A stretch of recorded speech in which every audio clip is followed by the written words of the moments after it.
Texas? Damn, son, where'd you find this? Go on, make it happen. And now here's Steve and Michelle. Welcome to Mallett and Michelle. I'm Michelle and this is Steve. Now here's the difference between us. I stay up until 2 a.m. on a school night chasing a sold-out concert in Houston, and Steve wakes up at 2 a.m. voluntarily to go on a hike or a run or wrestle sunrise or whatever he does out there in the wilderness. So basically I make questionable life choices with live music, and Steve makes questionable life choices with no music and zero Wi-Fi. But there's music in the sunrise. Ooh, that's a good one. Look at there that, you go, Mallett. That's the name of the song. Music in the sunrise. Music in the sunrise. But today we've got the best of both worlds. Somewhere between a late night encore and a front porch sermon sits today's guest, weaving rock, blues, gospel, and a whole lot of soul into something that feels like it came from another time. Meagan Tubb. Wow, that's good. I can't wait to get her in here and visit with her about everything she's got going on. She's got a new song coming out today. We're going to hear all about that. But we got to thank these wonderful sponsors, because without them, the show doesn't exist. Absolutely. Deep Eddy Vodka Tasting Room. Deep Eddy Vodka Tasting Room is for people that just want to sit, sip, and have fun. Sip and sit. Sit and sip. Sit and sip. Sit and Sit sip. and sip and have fun. We need Deep Eddy Vodka. So this is partly why we're so nuts this week, is we also have Swampy Tonk at Pigpen Barbecue coming up. It's going to be so fun. And if you don't have your tickets, you got to go now to outhousetickets.com, because tickets are going fast. I think this event's going to sell out. So tickets to Swampy Tonk 2026 are going fast. Get them now. You can buy tickets at the door. Also, at the door, if they're not yes, sold you out. can show up at the door. Yeah, so that's going to be fun. South Star Bank. Old-fashioned banking like they used to do, without the holdups and the bandits. South Star Bank can serve all your banking needs. You're going to get a call from some three-letter agency on that one. True. Mallett Integrity Team. Because your real estate is too important to leave to a part-timer or a wannabe agent. Trust the real pros at Mallett Integrity Team Real Estate. Is your real estate agent an Uber driver?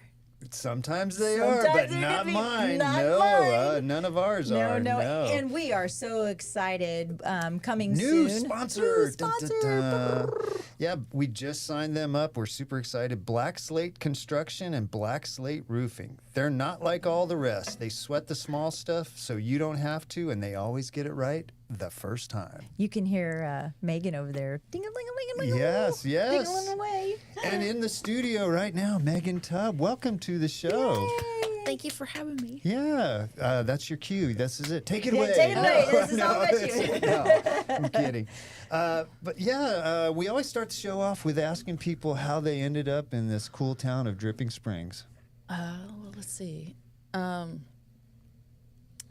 We start off with the hard question. I know, right? How long have you been here? Since 2011. You're a long timer. Yeah. I've been here for a while. Sorry. It's all right. Let me hit the microphone with my guitar. So my husband and I lived in, I think, Circle C, South Austin. So you were Austinite already. Yeah, and then we said, hey, why don't we go check out Dripping, and then we just found a place and loved it. Decided to move here, and that was like, I think, a year after we got married, and then now we have 2 girls. Yeah. So How old are your girls? they are 10 and 12. They're super fun. That's a fun age. Wait, It is. wait about 2 years. Yeah, I know. We'll have you back in 2 years. That's a good fun time. Yeah. So when did you discover that you had musical talent and you wanted to pursue it? I don't know about discovering it. I mean, I started out playing the piano when I was 5. You know, Okay. always done music, and then I switched to the guitar when I was 14. And as soon as I picked up the guitar, and then I always wrote. Like I thought I'd be either like an author and an illustrator, or play the piano. And then I realized, you can write songs and play some chords here. So it just kind of naturally came together. And so as soon as I started learning the guitar, I also started writing at the same time. So When you were 14? Oh, wow. Geez. Where did your storytelling style come from? Where did you get that from? Just from, do you pull from life experiences or just kind of what's going on? I think from life experiences, things that I read, experiences that I've had. I mean, I think the majority of my songs, a lot of the songs, it's kind of a trajectory of your life story, So the stuff that I wrote about when I was 14, it's not the same stuff that I write about now. Yeah. In my 40s now, so I'm not going to be writing about the same things. But, I think a lot of it I've always kind of leaned more towards the spiritual side of things. Mm-hmm. Well, you talked about your music, or you described your music as almost a seance of legendary artists. Explain. Right. Well, I'm really heavily influenced by a lot of the artists from the 60s and the 70s. Like my one of my favorite artists is Jimi Hendrix. That's so funny because I was watching you play a video and I was like, she has a little bit of a Jimi Hendrix tilt to it. You do, He's my favorite guitar player. Yeah. And he was a great songwriter too. Yeah, everybody was. talks about his playing, but one of my favorite songs is When Cries Mary. Oh, it's so deep. Yeah, he's got so many songs that you listen to the words and the lyrics and and the music. It comes together so perfectly. Yeah. Well, you talked about your song pulls from rock, blues, soul, gospel, Americana, funk. How do you keep all of that from just becoming absolute chaos when you're sitting in front of a guitar and you're wanting to have your music speak for you? Well, I think a lot of times, I don't know how other songs and songwriters, how their songs happen, but I think with me, it's a combination of a couple of things. A lot of times it's almost like a picture of an idea, and then I'll have, I usually write, instead of people writing like a verse and then, pre-chorus, chorus and all that, I usually kind of write from the chorus first because that's like the main idea of the song. And then you can, almost like a wheel, you can like extrapolate out like, okay, well, what are the offshoots of this particular main idea? And then sometimes things just happen and you think, oh, wow, that's a really cool idea for a song. So I have a song that's not released yet called Point in My Heart. And this is kind of funny. I was sitting there cutting out Valentine's Day hearts with my daughter. You know how you fold a piece of paper in half and then you cut out a heart? Yeah. So she cut out this heart. She opened it up. She goes, oh, Mom, my heart doesn't have a point. And I thought, well, that's a song right there. There you go. Yeah, that is. Jeez. I wrote a song called Point in My Heart about my husband. It was inspired from that. I thought, there's so many different ways you can go with that. You can be literal, Oh, yeah. So your new album is a gospel It album. is a gospel album. It's a weird gospel album. Yeah. Well, we want to hear about that. But have you always been into gospel music, or is this kind of a new thing? So this is the first gospel album that I have written and recorded with my band. But before then, I had a few songs that touched on like biblical subject matter. Like my last album was called Signs and Wonders. And if you look at the lyrics of the main title track, Signs and Wonders, that has to do with the book of Daniel. However, I haven't really forged into that foray of gospel music and just creating music that is trying to point to Jesus. This is the first time I've done that. So.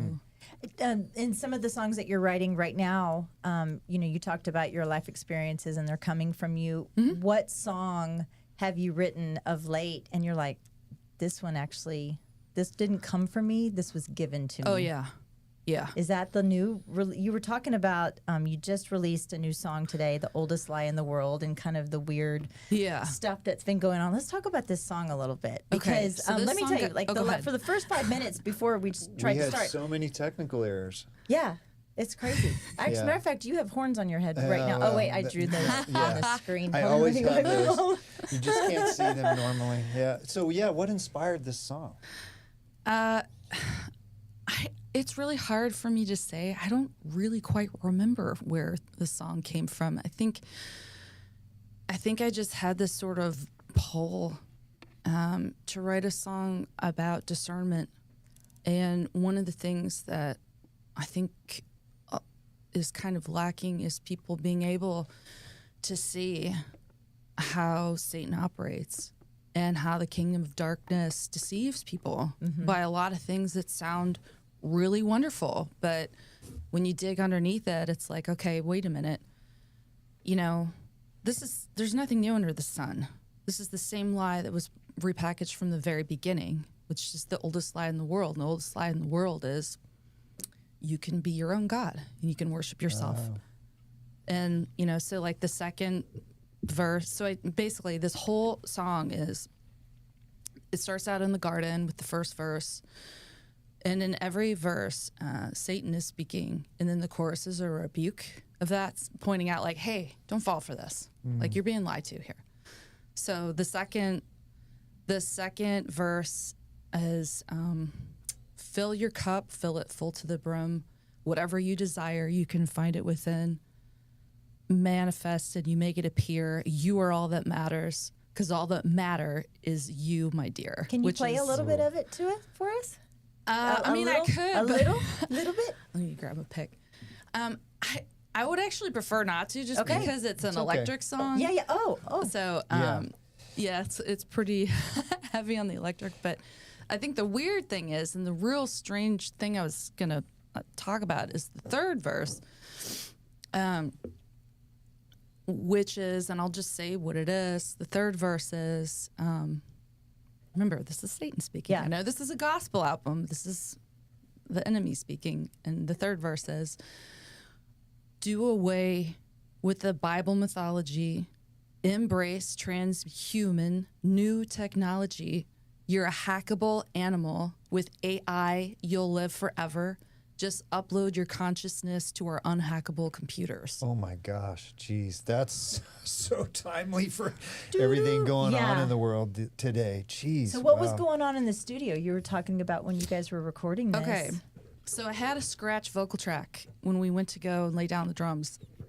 And when we went to record this song, the third verse that I just spoke to you, it was missing. It was not there. There was no, and then it picked up right after that, and the chorus was there, but there was no.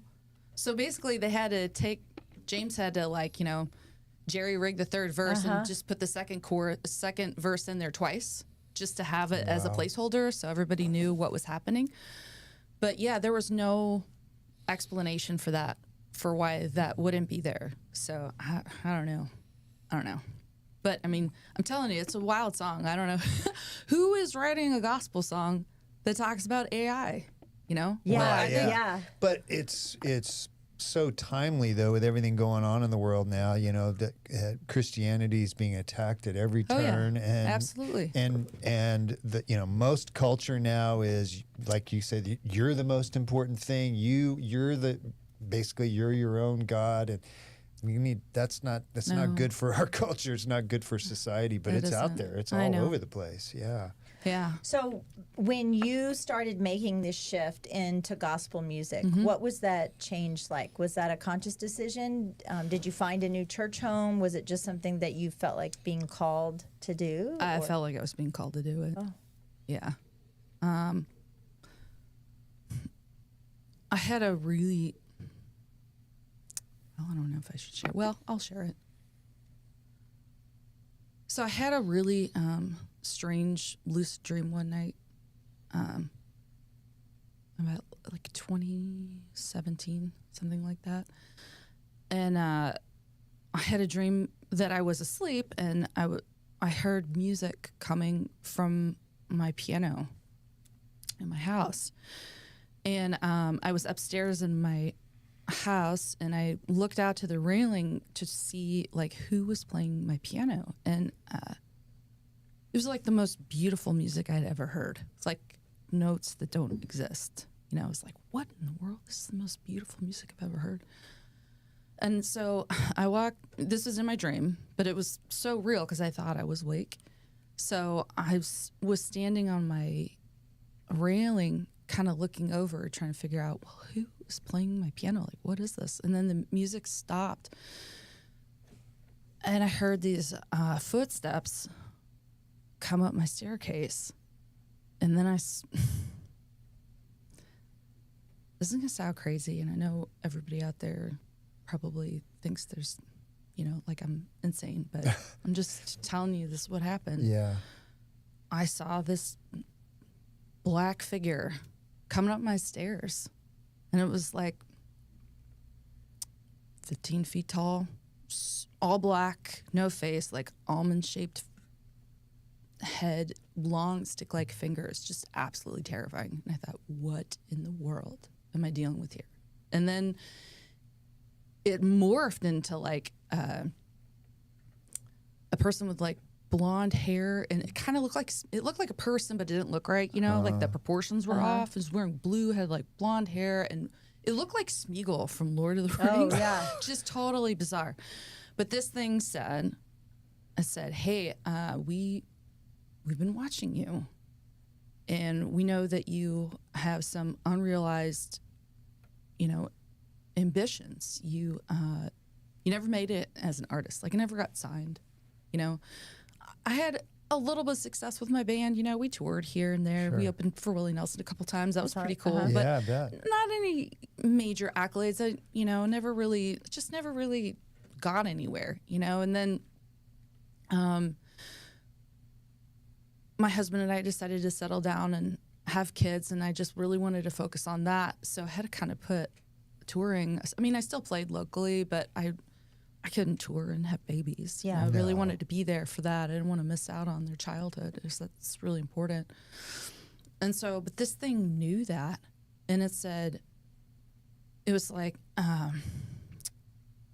you will never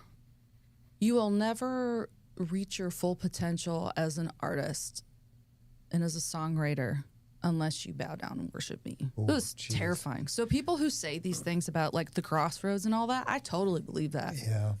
Yeah. So I was like, oh wow, this is terrifying. How do I get out of this? And I woke up and my husband was shaking me, and I was because I was trying to get out the words like, I rebuke you in the name of Jesus. I couldn't get it out, like I was just frozen. And then finally I just fought and got it, because I knew I was being tempted. Yeah. I don't know what this thing was, but it was bad. But I woke up to my husband shaking me saying, like, Jesus, I rebuke you. And then that bothered me for a long time. Well, yeah. 'cause I would think so. I'm a believer. And I think the thing that bothered me about it is like, this thing knew what I lacked. It knew that I had unrealized ambition, Or which is an insecurity. Yeah. Uh-huh. yeah, which is so hard, And so I thought, oh, what is this all about? I don't know. And then, so a short time after that, I just got this call to start writing gospel music. And I remember one night, I couldn't sleep, and I was like, what is it? I don't even know what to write about. God, what is it that you want me to write? I don't feel like I'm capable. Yeah. And then I couldn't sleep that night. And then the next morning, I kind of sat up, and I just had this almost like a download. And then it was like these words, and it was, by his blood, I am saved. All my sins are washed away. In his love, he gave his life. I was dead, now I'm alive. I never could have written that. Like, that's not something I would have written. And so I've talked about this a couple times before. I've talked about it in my church, but I really think that, all of this was kind of, this whole thing, I know I'm kind of going all over the place, but I really think that God is saying, like, Satan didn't give you any of these gifts. He didn't give you this music. Everything that you have, I've given to you, So don't worry about what the world says about you. I love you, and you're saved. I was listening to a recent interview of Cody Johnson, and he was talking about his pastor when he was in concert, and Cody would say, if it wasn't for the man upstairs, I wouldn't be here. And his pastor looked at him and said, why can't you just say his name? Yeah. Why don't you just say, why do you say the man upstairs? And he said, He goes, I had relatively good success. The first time I saw Cody Johnson was at Nutty Brown. He didn't have the white cowboy hat, and but I had been a fan for 15 or so years. And he said, as soon as I leaned into my faith, and I said the name Jesus, and he said the name Jesus several times in front of 80,000 people on Saturday night. He said, my career took a turn. And the trajectory of it, and he goes, we're all family men, everybody in the band. Yeah. It was an amazing spot. But don't you think that's the pressure to say the man upstairs is a cultural thing? Totally. Because, the people that are promoting everybody don't want any of that. Of course not. You know why that is? That. I'll tell you why that is. Because Jesus is the way, the truth, and life. He's the only way. Yeah. And he's the only way because he's the only one who defeated Satan on the cross. No other deity has done that. Yeah. He's the only one. Right. And the enemy knows it. And there's so many false prophets out there at this point right now. Yep. So do you think your dream was about, because obviously you had goals and vision for maybe fame and fortune and all that, but you chose to be mom and raise your kids, and do you think that's what that dream was about? Is that choice and this being saying no, you should have chosen a different way? It could have been. Yeah. I think this thing was playing on, I think everybody's got like a sin nature, something that they wrestle with. Yeah. And I think this thing knew what mine was, and mine was, pride, selfish ambition, pride, and being envious of other artists, seeing like all their careers take off and doing all these wonderful things. And it's like, oh man, I just need to get a gig. Like I can't even get anybody to respond to me trying to get a gig around here. But that was your calling. Your calling, God put you where you needed to be at that moment in your life. And that was raise your children. Correct. Continue, because I see that now. You can't take that back. Right. And I think, and I never would take that back. But you have those things within you that those are the things you got to mortify every single day. Especially as a woman, it's like, what am I outside of my career, or outside of my motherhood? Because being a mother is a career all in itself. 100%. So what am I outside of that? So you're also a wife, you're a friend, you're a sister and a daughter, and all of you're trying to be all of these things. It's hard. But your talent probably defines your personality probably more than anything. If you're describing yourself to somebody, your elevator speech, you probably have the word musician in it, correct? I mean, I guess so. Yeah. I mean, it's something that I do, but I'm not a human doing. I'm a human being, and I need to give some credit to. There's a pastor out of Houston whose name is evading me. I'm really sorry. I'll try to tag him on here. He said that during a podcast once, and he was talking about the music industry and about how what I just described in that dream happens a lot to artists. Yeah. And he said, just remember, you're a human being. You're not a human doing, and like who you are, your identity is in Christ, and that's enough. Mm-hmm. You know what I mean? Like, that really kind of takes the pressure off. There's a lot of, and I think, if you chase after all that stuff, they can rob you of some peace and contentment that, God has for you. I think if you chase after it, sometimes you give up the part that makes it important to you. Does that make sense? Right. Yeah. And so when you start, we see this sometimes in social media and stuff. It's you want to convey a message, but you start to see something that alters from that message that gets some traction, and then you start going further down that road. Yeah. But then you've given up what your original message was. You gotta stay on mission. Yeah. Well, especially in the music industry. Oh yeah. Right. So the industry itself doesn't lend itself to. Is it trendy? So I look at it kind of. I follow musical trends, and I look at what's happening to the musician Jelly Roll right now, right? Where he came out and he's professed his faith, and now all of these things are talking about all these things in his closet, these skeletons in his closet. It's like, look, he's never been shy about sharing his faith. Yeah. And I'm not a big proponent of prosperity gospel. Where it's like I want the actual gospel. I don't want the Joel Osteen of sermons, right? I want my Right. little Baptist church. I want Yeah. Pastor. Yeah. I want Brother Clay telling me the what's what, right? Right. So, being in the industry, also, you probably have people also in your ear going, "What are you doing? This isn't the way." So how are you fighting back against that? Just doing it, right?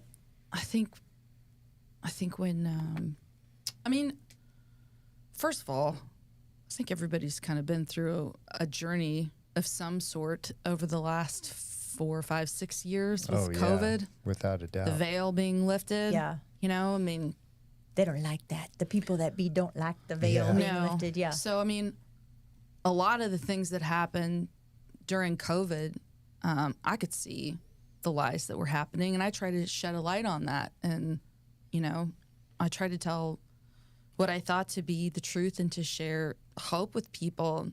Like, I'm just going to go ahead and say it, but like, we never, and I'm not, this is no judgment on anybody, but we never took the vaccine because I just thought, there's no way this thing is going to work the way they say it's going to work. I didn't There's either. no way. Yeah. Like I read through it and then I had people saying, well, I'm a biochemist and I'm like, no, here's the thing. There's one way they're describing to you that they say it's going to work. And there's about 1 billion ways that they haven't looked at it yet, that it's going to go horribly wrong. And I just knew, and The vice president of Pfizer, the former vice president of Pfizer, just came out and said it was never a vaccine. They it's a could not bioweapon. create it. Yeah, they could not create it, and it's now causing myocarditis, the infertility issues, and everything that's going. But that was the vice president of, or former vice president of Pfizer, that heartbreaking. came out and said that. it's heartbreaking. So, what they and did. you talk about being ostracized. Yeah, during yeah. that time, gosh. So So that was the beginning of like, oh, Why man, not? Yeah. throw me in the fire. Here I am, I'm a believer. Yeah, I mean, I've professed my faith numerous times, not only on this podcast. We've talked about it Keep several doing it. times. Yeah, and it's awesome. I'm going to keep doing it. Yeah, Yeah. and I've never not felt like. How do I say this?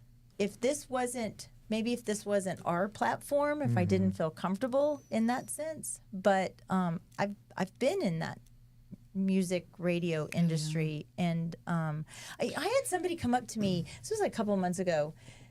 You were with me, and it said, "Oh, I like that you're wearing your cross right up front." Yeah. Do you remember that? Yeah. Where were we when that happened? I don't thought remember, that was but I remember the comment, but you're like, I always have this. yeah, on. like it was kind of a weird. Yeah. That's cool. Yeah, it was Yeah. kind of a weird, but Megan, I want to ask you, so if Told you this is going to be a weird podcast. Yeah, We're gonna all it's over all right. this. It's all right.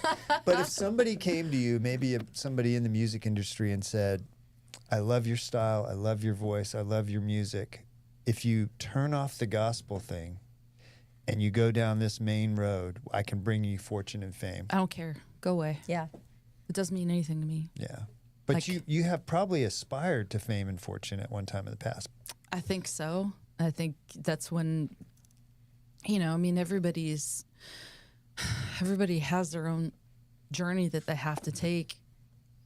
You opened for Willie Nelson, for goodness sake, Yeah. right? Yeah, a couple of times. What So did was that cool. experience teach you about being in the industry? Did you? I mean, when I started getting a lot closer to radio execs, and I was like, this It's a isn't the gritty industry world, I don't want to yeah. be in. I thought, glamour and glitz, and I get to. It wasn't good for me. Yeah. I don't think.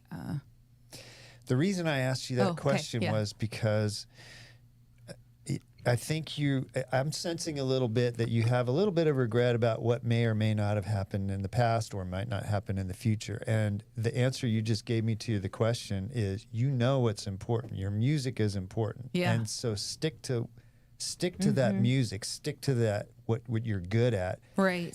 Fame and fortune, if it comes, it comes. If it doesn't, no, who cares? That's kind of the Do whole what's point. do what's original. Do what's Yeah. you. And like when I was talking about the lyrics to the song "By His Blood," which is the title track of this gospel album, when that kind of came to me, it was sort of this revelation. Even though I had that weird dream with the temptation, when all of this stuff kind of came together and how this gospel album came together, it's almost like I felt like God was saying, I gave you all these gifts. You belong to me, and don't worry about it. Just use your gifts. Like, what I gave these things to you. Like, what are you going to do for me? Who are you going to tell about me? And so I kind of look at it now, just kind of been a reorienting of priorities, I guess you could say. So here's my goal with this album. I really don't care if I make a dime off of it. If one person hears one of these songs and they decide to give their heart to the Lord, that will have been worth it. I really don't care. That's very admirable. How does your band feel about the shift, too? Are they all on board? It's funny you should say that.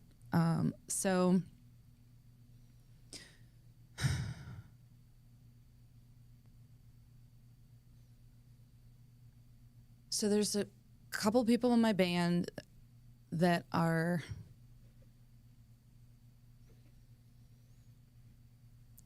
there's a person in my band that's not a believer, and a couple other people.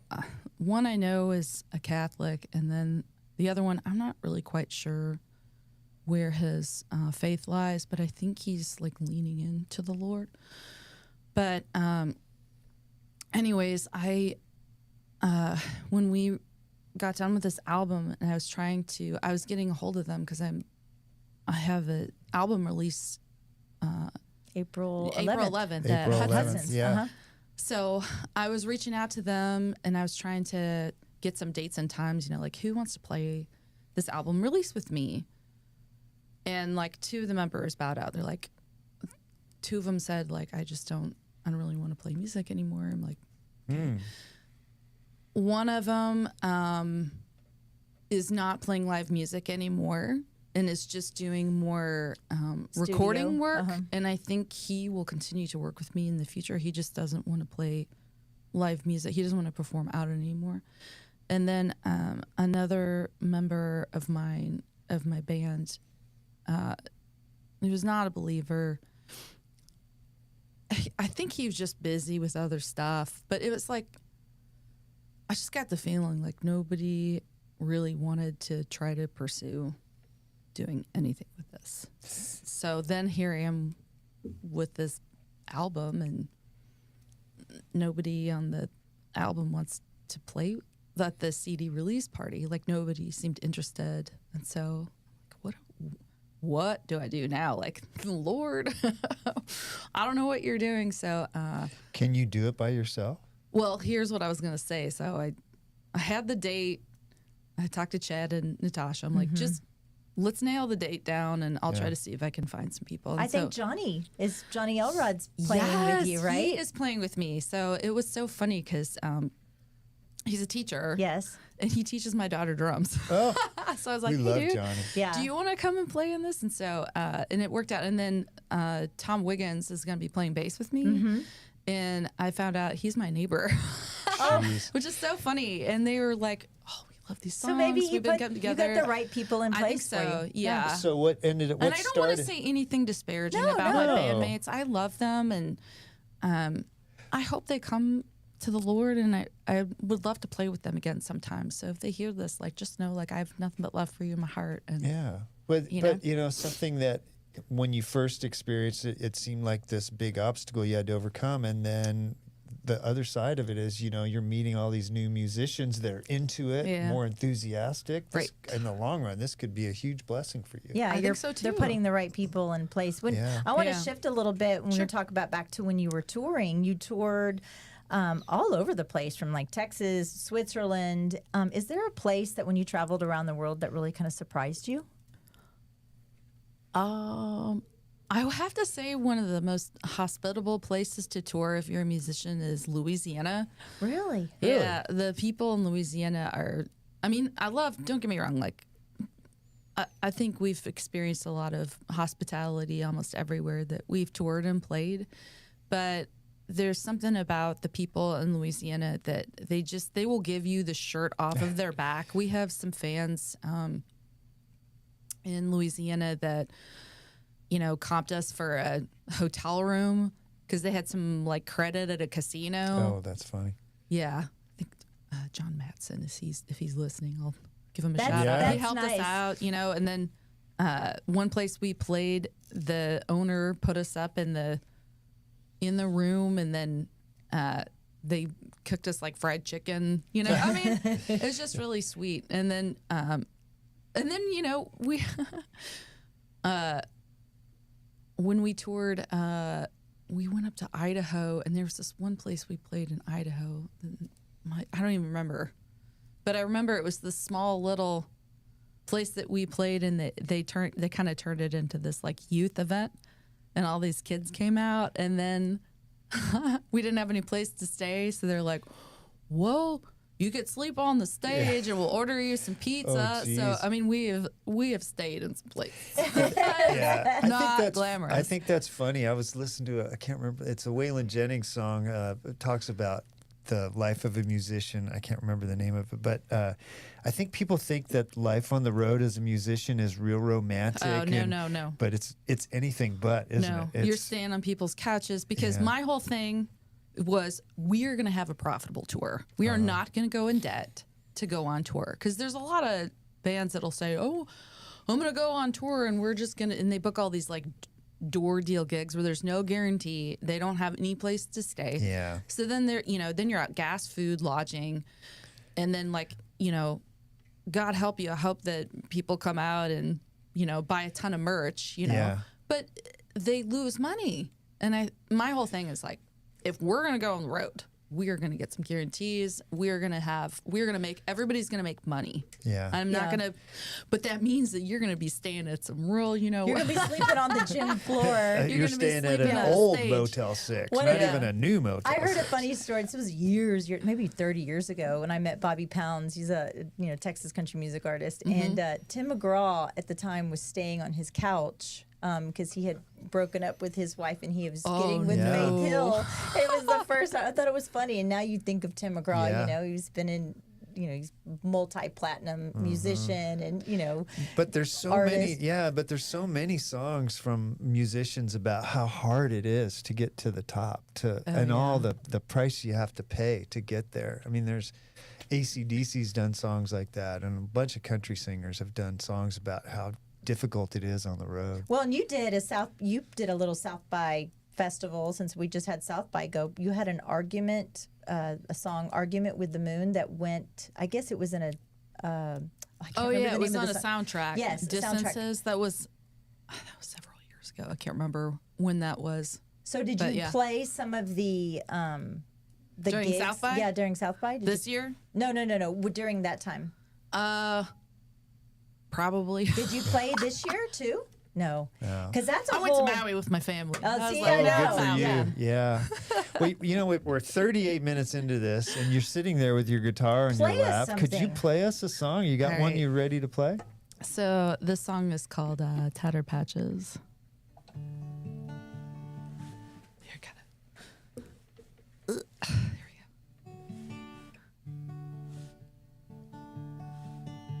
This is like my, I don't know, personal testimony in a song, if you could call it that.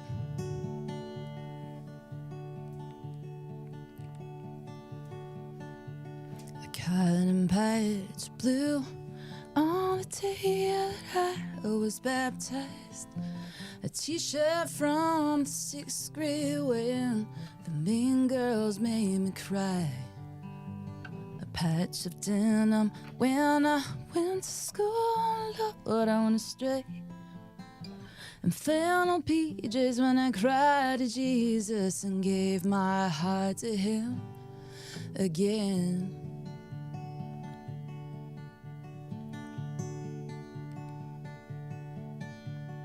Jesus says He loves me and He knows just what I need. In His wisdom to make this quilt of my life complete. Jesus, He redeemed my heart and His blood covers my sins. But as He reminded, He left these torn and stained patches in. Maybe there's a reason why these patches are in my design, so you can see myself in your satin patches, 'cause your pattern matches mine.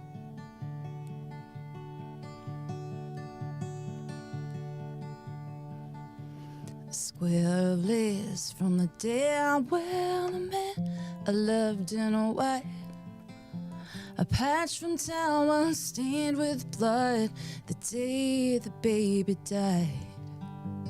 A calico from the flower room that I wore in the summers when our daughters were born.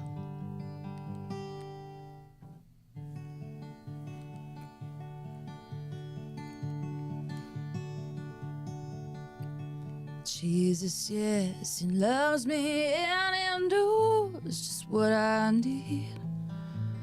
In his wisdom to make this quilt of my life complete. Perhaps I had to learn and endure what I went through, so he could take these tattered pieces to help someone else too. Maybe there's a reason for these patches stained and torn, so you can see yourself in my tiny patches, 'cause my pattern matches yours.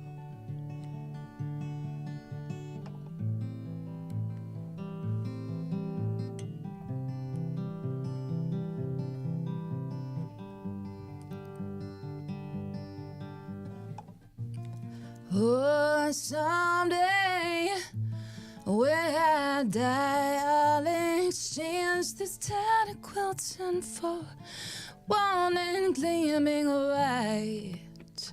But until then, day, I'll display the beauty, mistakes and flaws, 'cause Jesus is my man and my savior of lost cause. And if he can take this tattered torn life and make it new, imagine all the possibilities he has for you. Wow. Jeez.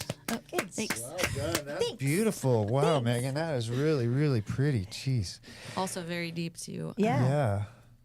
I didn't touch on this, but part of this whole journey is the fact that my husband and I experienced a miscarriage before we had our first baby, our rainbow baby. And that really kind of solidified for me, and I think for both of us, how precious life is. Yeah. And, you know, it's like, oh, why did this happen to me? But that was an interesting, crazy journey too, because I ended up having to go to the hospital.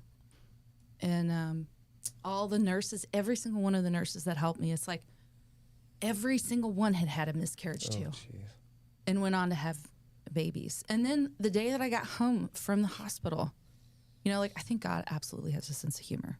So the day I got home from the hospital, I was alone. My husband had to go back to work, and I was just feeling, you know, like you just feel completely, there's no words. Yeah. It's like you experienced a death of somebody that you don't even know, but you can't put it into words. You don't know how to mourn, or nobody is it appropriate to mourn? Yeah. And then all of a sudden there was a knock on my door, and this was shortly after we had moved here. And my neighbor came by and she had, no kidding, she had a bag full of lemons from her lemon tree. It's like, this is such a cool, like the metaphor, right? Yeah. Like when God gives you lemons. And so she came in and spoke with me, and I just immediately started crying. I was like, that is so sweet of you. And I just got out of the hospital. I had a miscarriage. And she goes, oh my gosh. She's like, can I come in and talk to you? I said, yeah. She had a miscarriage. Oh, jeez. And she sat there and she was with me like the whole day.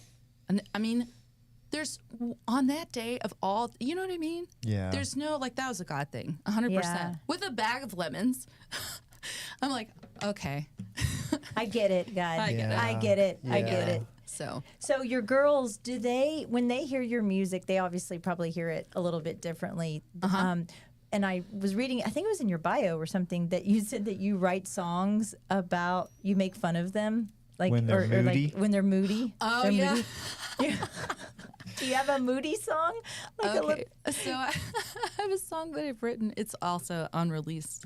I'm writing all the time, but, you know, sometimes, and it's hard to believe, sometimes my children don't have the best attitude. Most of the time, they have a really good attitude. Surprise, yeah. But sometimes they don't have a good attitude, and so I have this. I thought one day, I'm like, I know how to fix this. You know, because if you tell them, like, you need to fix your attitude. Oh, like, yeah, you, that works. Oh, This, like, yeah. Charlie that Brown's teacher. never works. How does that work for you, Yeah, Steve? never, How does ever, that ever work? worked. Fix nothing. No. So I thought, oh, I know what I'll do. I'll write a song about having a good attitude, and then I'll sing it around the house, and then it'll like subconsciously get in their head, and then it'll fix their attitude. And so it hasn't worked. However, I did walk by my youngest daughter's room the other day, and she was actually singing it. And I thought, Oh, okay, yes. Aw, it is Planted a working. little it's seed. worked. It Yeah. is working. Are your daughters into music? Mm-hmm. Yeah, they're going to be little musicians themselves. My daughter, my oldest, is saving up to buy a pink guitar, a pink electric Oh, guitar. wow. She's already said, I want to start a band with my friends. So her summer goals are to start a band with her friends and then babysit and earn money. So I'm like, that's good. That's you know? That's I love cool. that. Yeah. And then my Oh. youngest plays drums, and she does drums and piano at Hudson's. So shout out to Hudson's. They're Oh Yeah. gosh, they're great. amazing. Yes. Yeah. And my They have oldest put takes some amazing talent out of that. They out really of have, Hudson's. yeah. 100%. And then my oldest, she does voice lessons over there, and all the teachers there are fantastic, and I can vouch for them because, you know, like I'm very They're- critical. Yeah. Yeah, they're really turning out some good musicians. Yeah, Meagan, in your bio, you mentioned that one of the things that keeps you up at night is how fast your girls are Oh growing. gosh, yeah. How do I you know. make sure you don't miss all those moments in the busyness of life? How do you just stay focused on the stuff that's important? I just had a conversation with my husband last night about that because we both feel it. You know, I don't know the answer to that. Yeah. I think maybe a lot of it is just trying to be intentional with your time. You know, I think so. The screens, you know, that's the thing that really bothers me. Yeah. And I'm, you know, hats off to the parents that have figured this out. We're still trying to kind of wrestle with it. It's like, I think it's always a work in progress. is. I don't think anybody ever really figures it out. I think there are some people that at certain times do better with it. But yeah. the I screen mean, I thing have is- problems with my I own do too. self-discipline. I do don't too. think these things have made us all ADHD. Yeah, agree. know? My daughter is struggling with that right now. So I have a 13-month-old granddaughter, and she asked me just the other day about how we did it. Like, Mom, how did you keep all three of us entertained? And I said, okay, because in my house, Play-Doh was contraband. I'm a neat freak, and I hated Play-Doh. My mom was But the same way. Like, no Yeah. Play-Doh only allowed. when we went out to dinner, I would take Play-Doh. I had a Play-Doh bag, and that was the only. I'm sure the So they would rest. sit at the dinner table. Yeah, That, the restaurants hated me. Oh, yeah, I'm I sure bet they it was did. it was back when the Oasis was cool, and we'd go listen to the. I love the Oasis. I've Oh played there gosh, before. the music was amazing, and so I'd sit them up on those little high top chairs, and they'd have the making little hamburgers or spaghetti or whatever it was. And I was like, it was Play-Doh, and she goes, "Oh my gosh!" Until you said that, I totally forgot about Yeah. the Play-Doh. I was like, you just got to find creative Yeah. ways Totally. to get them. But now the default for most parents is you go out to dinner, you give them the iPad, and the kid sits You don't there. have to do that. No, I agree. I 100% Yeah. agree. But that is the I hear default ya. for a lot of parents. I see it all the time. I know. My big thing too is like, and I've been that parent. I have We been all the have. parent We who all have. have. Had like the kid lose it in the Yeah. store. Uh-huh. I've Sure. had the kid lose it at the restaurant. Yeah. And my whole thing is like, you know, you will learn how to sit and behave. It's- You'll it's- learn how to eat. You're exactly right. And if you don't, I mean, what is it? The Cracker Barrel and Kerrville.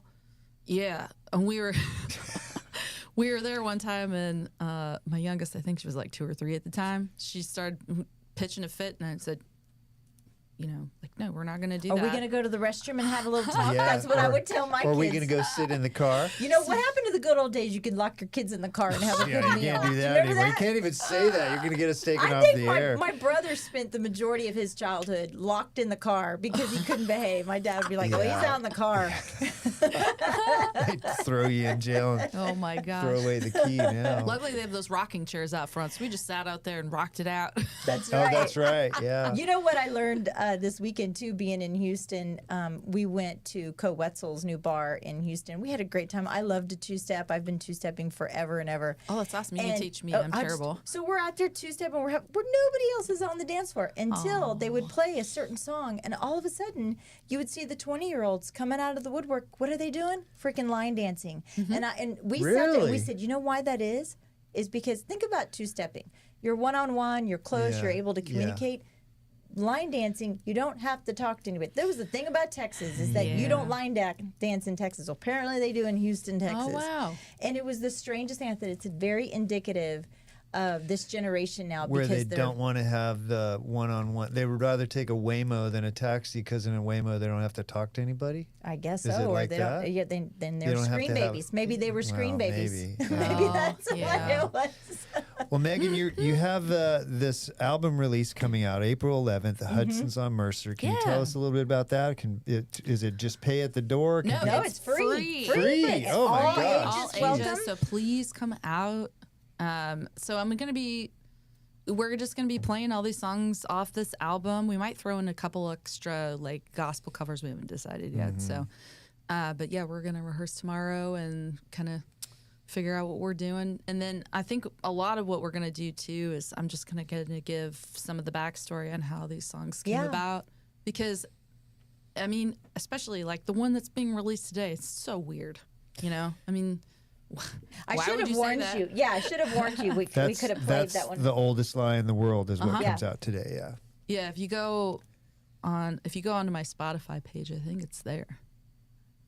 Well, I have your website pulled up, so on YouTube. If And you I wanna, forgot to put it on my website. Sorry. Okay, It'll well, be there. It'll I'll be go on to there that by the later time today. this comes It'll out. be Yeah. there by the time. Megan, thank you so much for Oh, for joining us. sure. I just want to know what's next, and can you play us out? I don't really know what's next.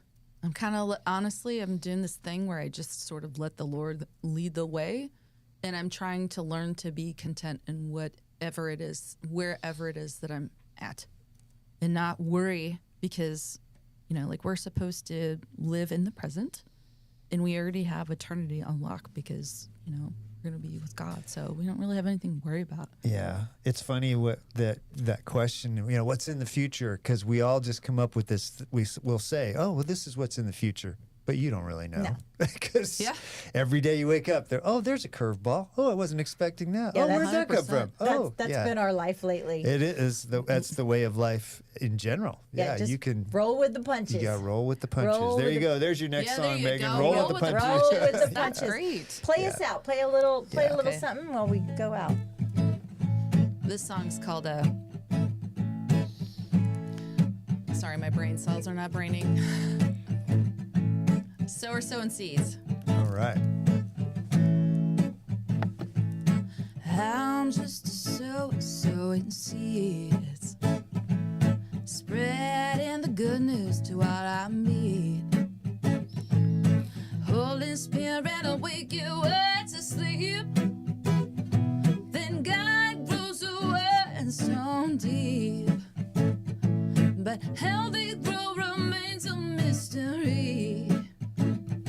The first seeds they fell along the path. The birds came and ate them as a snack. They heard the word but understood what was sown. For the giver wanted taken it from them. The second seeds they fell on rocky ground. They sprang up quick but withered and turned brown. They heard the word but were concerned about the wealth. And they didn't grow for they were overwhelmed. I'm just sowing seeds, spreading the good news to all I meet. Holy Spirit, I'll wake you up to sleep.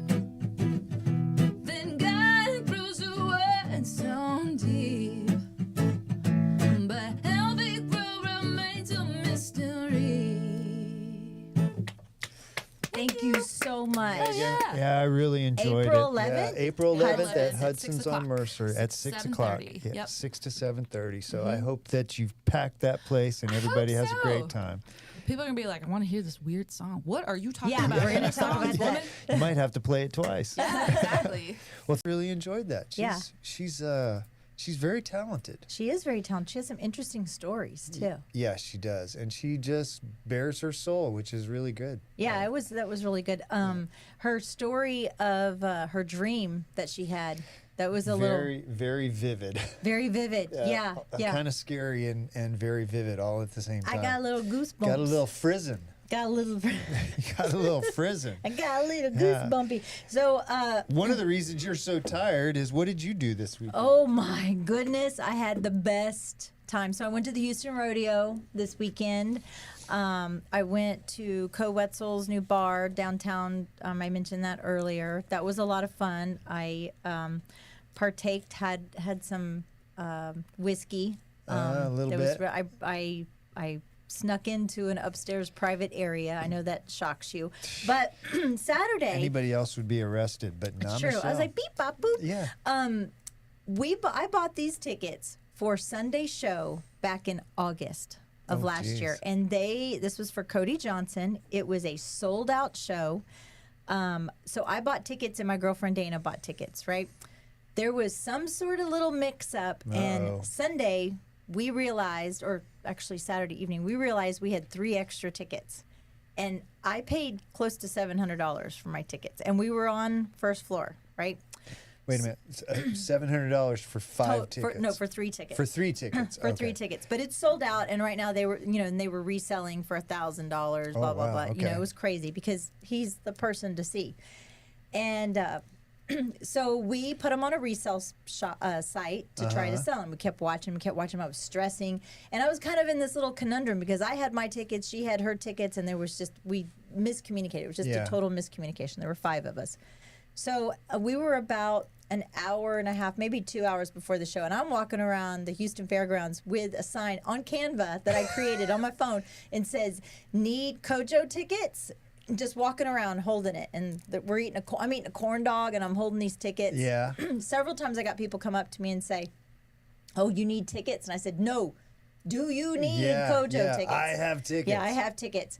So, like I said, about an hour or so before not the show started, but before they opened the gates, I looked over at my girlfriend Dana, and I said, "Dana," I said, "Look, because I already told her this was a mix-up on both of our parts. Let's just split it. We'll just split it halfway. If we have to eat it, we eat it." Yeah. I said, let's bless somebody with these tickets. So Aw. we sat there and we were like, okay, so we need 3 young kids that look like either they can't afford to go to, and they want to go to the concert. Because you can get into the rodeo grounds without going to the concert. Or let's look for a young family. So we approached a couple people. They already had tickets. We were having some misses. And there were tons of people there. Yeah. So we're watching. And all of a sudden I saw this cute little family. Little girl up on her daddy's shoulders. And I go over there and I say, "Hey, are you guys going to Kojo tonight?" And the father said, "No, I'm working the Kojo show tonight." Oh. And I said, "Oh, yeah." He's the cameraman. He was the Okay. cameraman, apparently. He goes, "Oh, I was just walking them out." And I said, "Would you like Kojo tickets?" And she goes, "Well, how much?" And I said, "No, I'm blessing you with them. Would you like Kojo tickets?" And she goes, "Yes. Could I invite my son?" And I said, "Yeah, I'll transfer the tickets to you." So I had to hand my phone over to Sierra. Sierra had to show me how to do Beep, it. bop, boop, Yeah, boop. beep, bop, boop. And she did it. And we gave these tickets away. Oh, that's And, so sweet, Lem- Michelle. Well, you know what? I was stressing over, and I don't want Yeah. to stress over it anymore. I just wanted to go and whatever. Dana and I ate it, but Cody Johnson broke the NGR live music concert. NRG. Yep. Over 80,000 people. The person that did that before was George Strait. Really? Want to let you know. He brought, so we had Randy Hauser, we had John Party. He brought on Carrie Underwood as a Wow. surprise, which Carrie Underwood, people were like, they were surprised she was there because she apparently doesn't like rodeos and she doesn't perform at rodeos, blah, blah, blah. But I'm ashamed to say I don't know a single song that Cody Yeah, Johnson you do. does. You don't know Can you sing me one?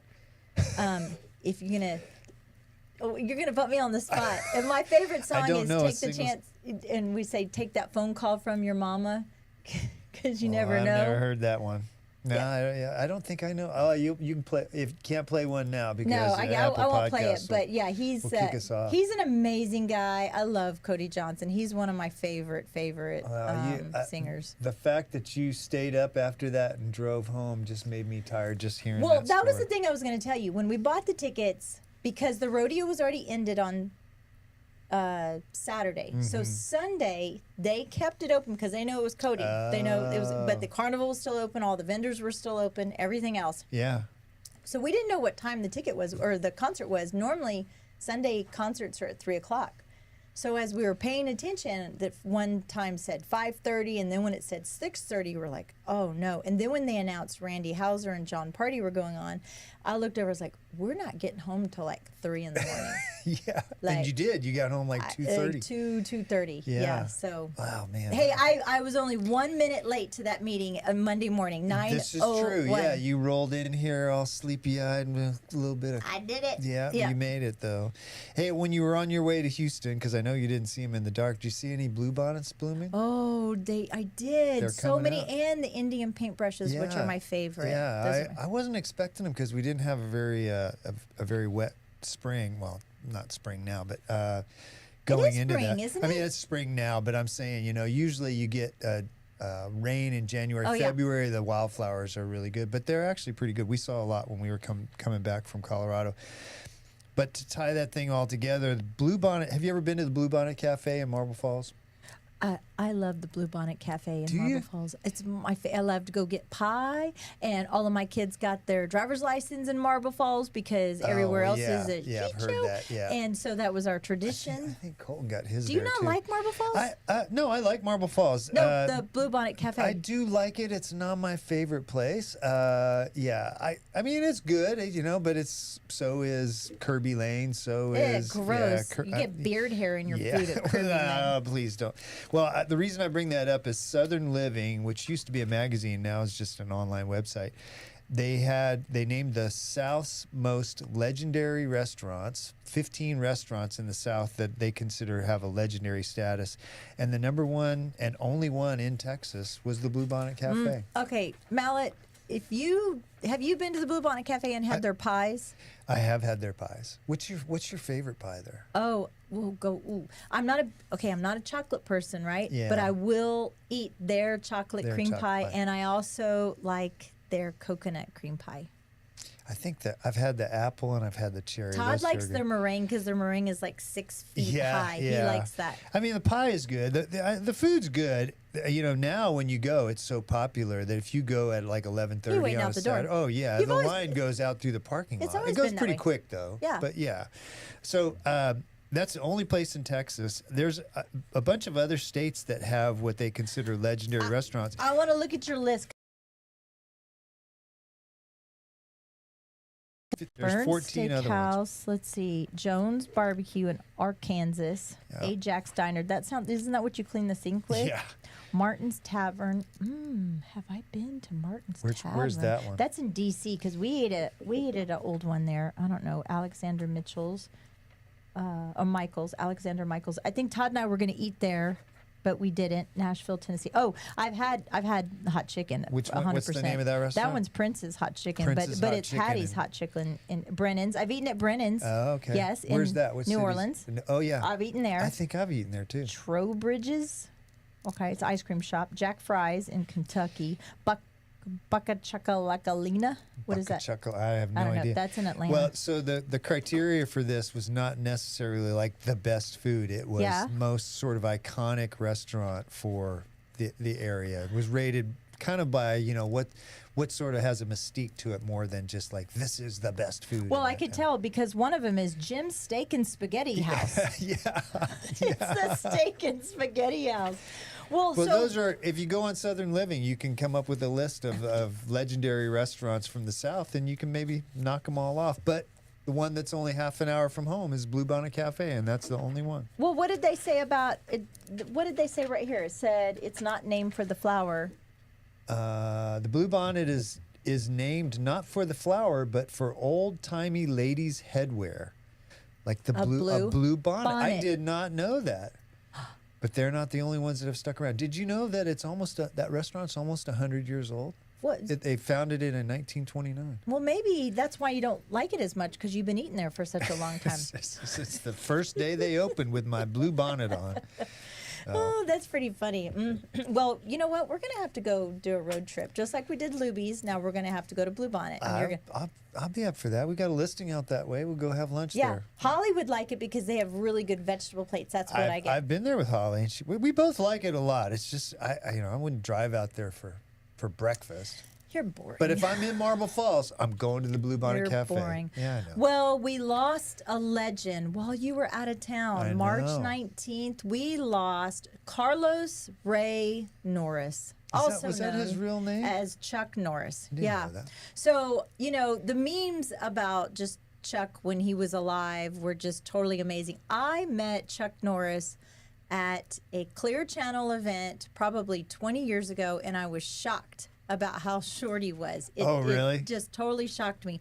And when Tate was in boot camp, I used to send him letters every single day, and they always had Chuck Norris pictures on him. Funny. He was like, when I heard he died, I had this feeling like, Chuck Norris can't die. Chuck Norris is going to live forever. No. Well, he didn't, but, that's the kind of feeling you got from him. Like, he was just going to keep on going. Well, so some of the memes have said, Chuck didn't die. He killed death and took its job. The Grim Reaper didn't take Chuck Norris. He let him pass. Oh. Chuck Norris isn't gone. He's just teaching eternity to behave. Oh, jeez. And then some of the ones while he was alive was Chuck doesn't wear a watch. He decides what time it is. That one was pretty funny. Chuck doesn't go online. It's ChatGPT ask Chuck questions. Yeah. That was pretty funny. And Chuck Norris actually died 20 years ago. Death just hadn't built up the courage to tell him yet.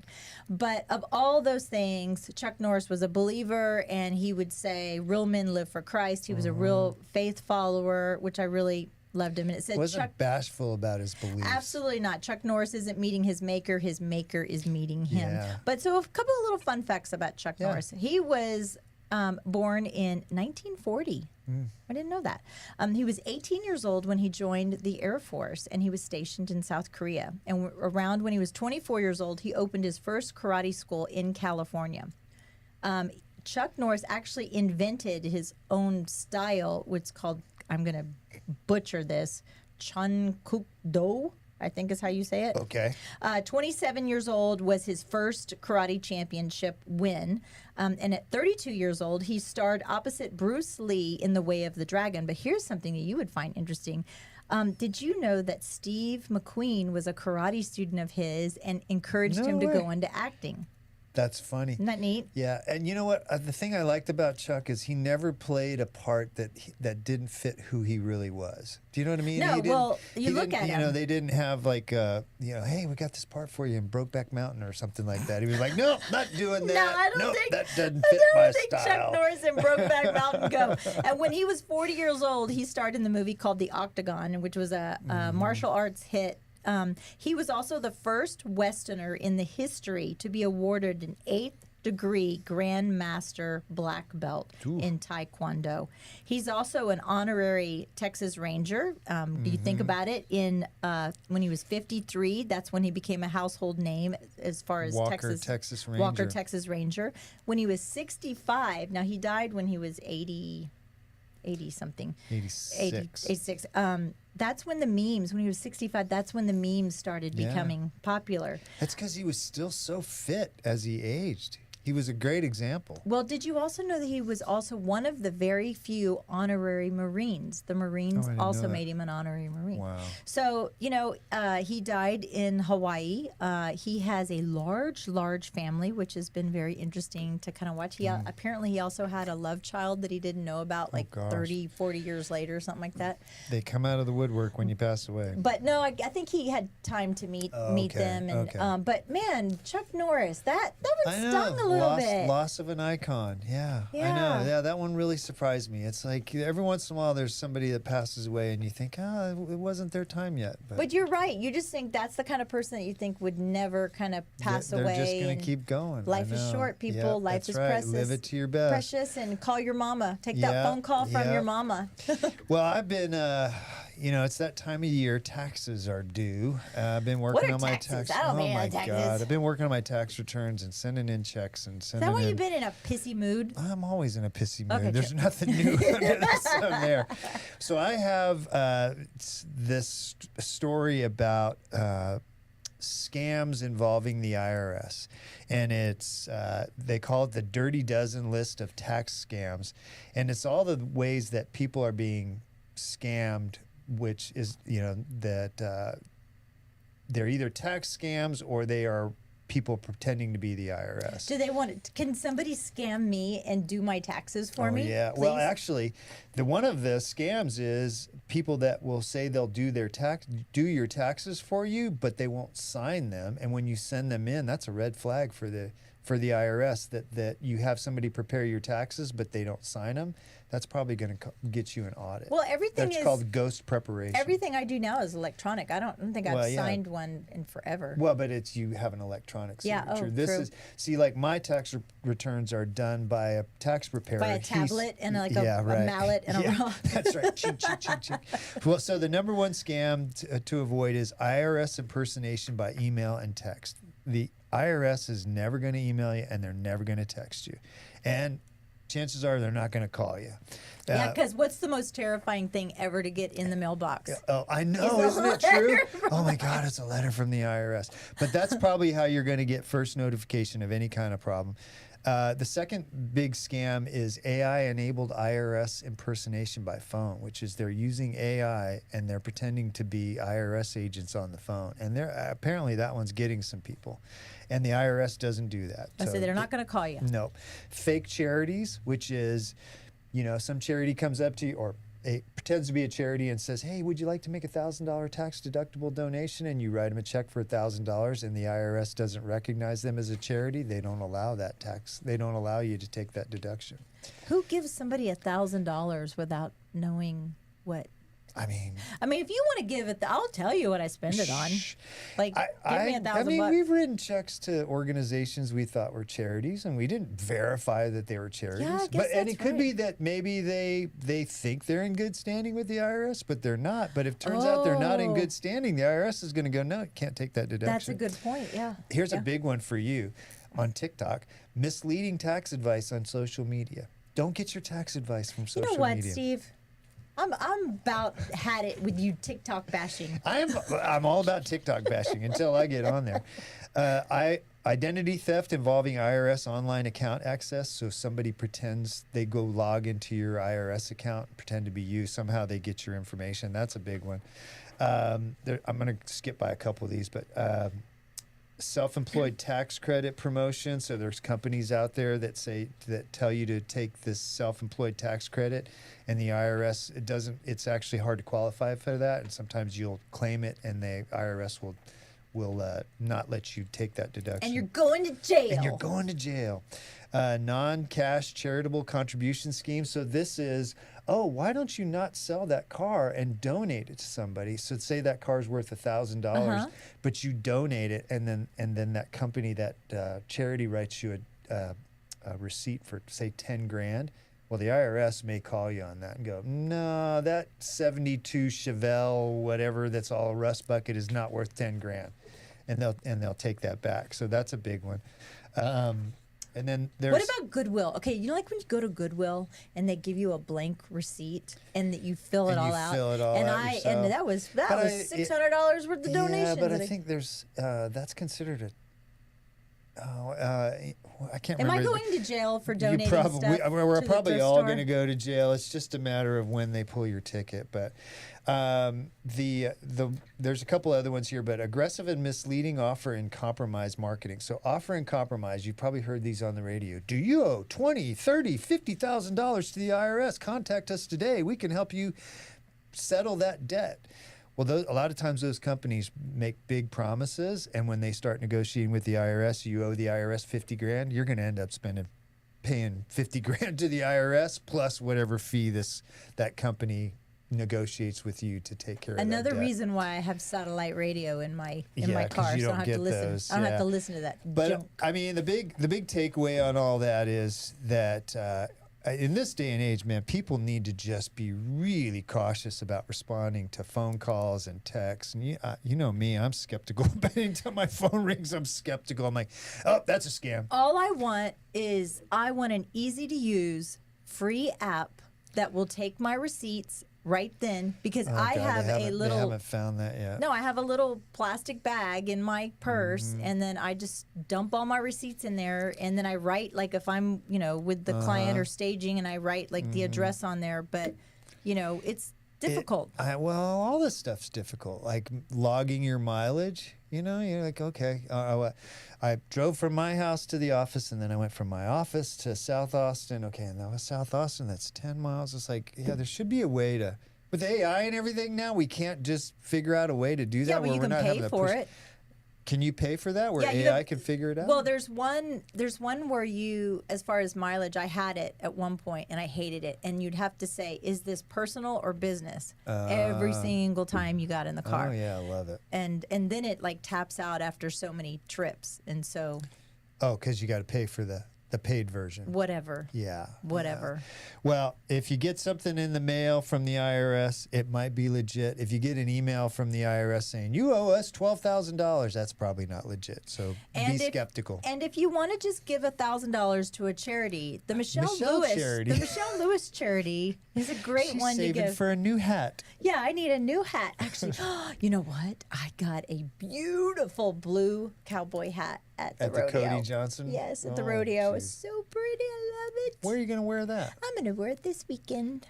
Just Swampy Tonk. Swampy Tonk. Yeah. All right. Well, if you want to see Michelle in her new baby blue cowboy hat at Swampy Tonk, go buy your tickets right now. That's right. OuthouseTickets.com. So, thanks for joining us.